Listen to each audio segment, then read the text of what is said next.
All right, so you guys seem to like the class tier video, so we're gonna do a rune tier video. Normally, we probably wouldn't do a rune tier video unless they added some runes into the game, but because of the fact that they added dodge into the mix, which is, if you don't know what dodge is, they added a new multi-directional, omnidirectional, I think is the word, dodge mechanic. It's on a 1.5 second cooldown to everyone all the time, even when you don't have a rune. Kind of adds to and maybe replaces your kind of short burst runes if you use them in a similar way to a dodge. If you use them in concession with dodge, it's still phenomenal. But, you know, some people might not want to use a short burst rune. They want to use maybe like a flight or a wolf's blood or an invis or something like that. So that's basically what we're gonna do with this video. We're gonna go through all of the runes, talk about what they are for half a second, kind of talk about the difference between like movement runes and utility runes, and then rank them. Also, want to take a second to send a thank you out to Spellbreak for sponsoring this video. So inside Spellbreak, there are 9 different runes. And if you don't know what a rune is, it's basically an item that you pick up from the ground that affects the way that you move,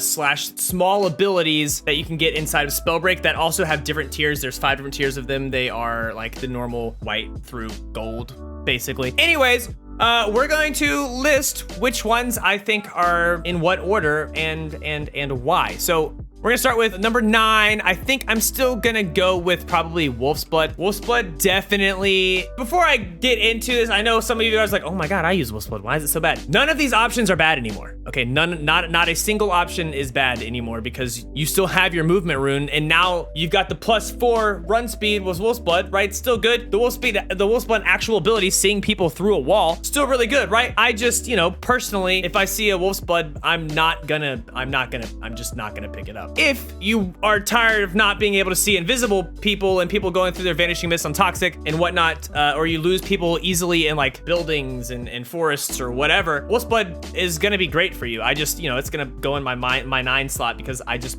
personally would just like never ever use it. Then I'm gonna go with Invis, which Invis is great, especially, okay, mind you, if you play Toxicologist and you have the outbreak damage on top of that, and maybe you have 2 rune charges or an inspired, which sounds very similar to a video that either I just put out or will be coming out soon. I don't know what day this is going up because I'm recording this early. Invis is great. It's just, you know, I like to have more movement in my book. I like to have more movement in my book, and that is the way that it is. So this is where I normally would have put Chrono Master, right? It would be in the 7 slot because Invis. However, right now on Conduit, or if you have Runic Influency, I feel like right now they kind of upped TTK, so it's a little bit longer to kill some people, to exile players, especially now that they've got the dodge as well. I'm gonna leave Chrono alone right now and just go straight to teleport, which I love playing teleport on Toxic. You throw your cloud, you TP into your cloud, or you TP, then they throw the cloud down immediately. It makes for a lot of really great options. Also, repositioning or running away, TP is great. It's a great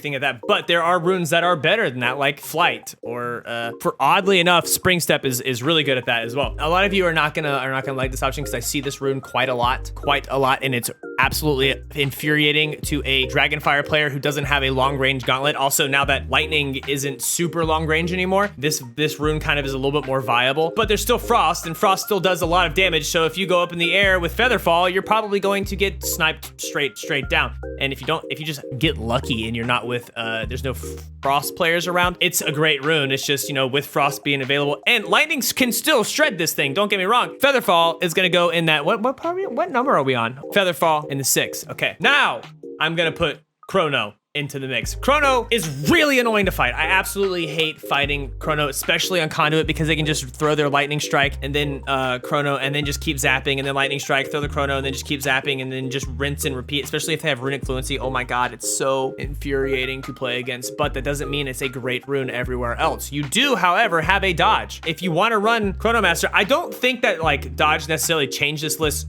too entirely much, but it did make other runes really good to use. But that just means like a lot of the short movement runes were just super good. I'm actually going to switch up what I did a long time ago and throw Shadow Step next. Shadow Step used to be my favorite rune. I almost don't ever touch it now, mainly because it doesn't feel super great with the dodge together with it. Shadow Step is the one that Toxicologist likes to use to get their outbreak damage. It's basically like it's basically like Dash, or if you remember Blink from the old days, it's basically just a movement rune that goes in one direction. However, you go invisible, it pops up with a smoke, can't wiggle with it, so you can't move it like Dash can, which is why I'm gonna put Dash a little bit higher. Specifically, also Also, Dash's cooldown is just a tiny bit shorter than Shadow Steps is. Next, I'm going to put Flight.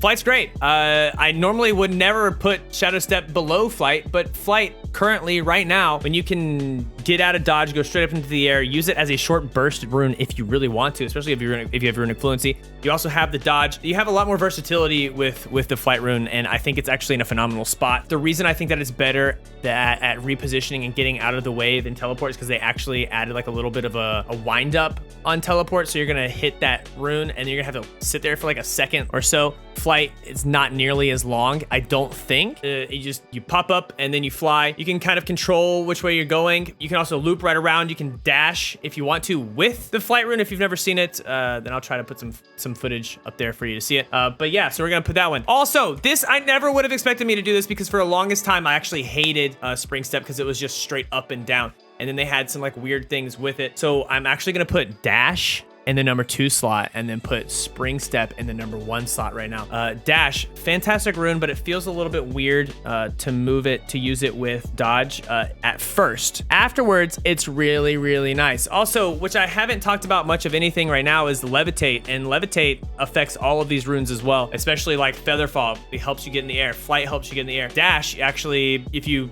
go straight up in the air with Levitate, it's really good. The difference being, if you are having Levitate issues, don't use Spring Step so much because they made it more horizontal and less vertical. So use Dash and just go up into the air if you really want to. S key up, straight up with Dash. Spring Step is not super great at keeping up into the air currently. It's more of a straightforward thing. You can definitely do it. There are people who do it, but you know, it is what it is. On Tempest, I used to, every time without a doubt, take Dash every single time, and it was super fluid. It felt really good. I have started taking Spring Step over it because Spring Step plus Wind Jump plus dodge feels incredible. When you hit the ground and you slide, you can slide. If you hit the ground with off the end of Spring Step and you dodge, it feels phenomenal. It's basically you're sliding around the battlefield, and it's amazing. And then you throw a Wind Jump at the end of that, or a Tornado, or whatever. It's fantastic. So that is going to be where I put Spring Step on the top. However, like I said, if you are having Levitate issues and mana regen issues, try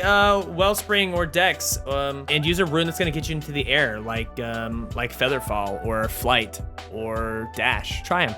Give it a go. Guys, that's my tier list for runes with the addition of Levitate, which I didn't talk about a lot because it really is just like, it's pretty self-explanatory. If you need to get into the air, use a rune that gets you up, not straight, you know, use a rune that gets you up. And dodge. So if you like this kind of videos, we're not gonna do a tier list for talents, and probably not just like for normal gauntlets, but you know, we did one for classes and for runes, and we'll probably continue to do that for chapter 4 as well. But that's the video, guys. If you disagree, let me know, or come to stream. I stream every day 10 a.m. to 3 p.m. Eastern on Twitch, twitch.tv/itsop. Or you can tell me here in the comments, or you can send me a DM in Discord, or there's a multitude of other places. Just look up It's OP and I'll be there. Guys, I love you, love yourself, and have a great day.